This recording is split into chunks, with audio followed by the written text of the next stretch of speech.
It's a funny story because that same night that I was arrested, I already had decided that I was going to commit suicide. I already had it planned out because I didn't believe that there was anything left in life and there was nothing worth living for. Why not just end it here? That's how I felt. I had no purpose in life. They arrested me at least 2 hours before I was going to commit suicide. And I went with them willingly. And when I went with them willingly, it's because of the crime that I committed. And now, at force, not only am I not able to kill myself, I can't use drugs no more. I can't drink no more. There's no more partying. Everything is just stopped. There's no more crime.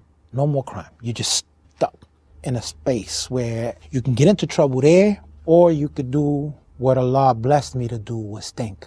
And that's how I found Islam. I had enough time to get off the drugs. I had enough time to get away from the alcohol. There's no gang members that I was associating myself with.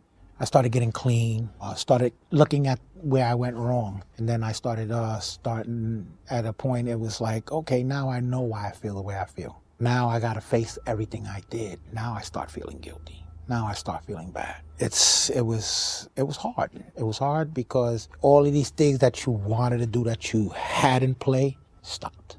It just stopped right there. To this day, I say that that was a mercy of Allah because I already had the gun. I already had the bullet. I already had the way I was going to do it.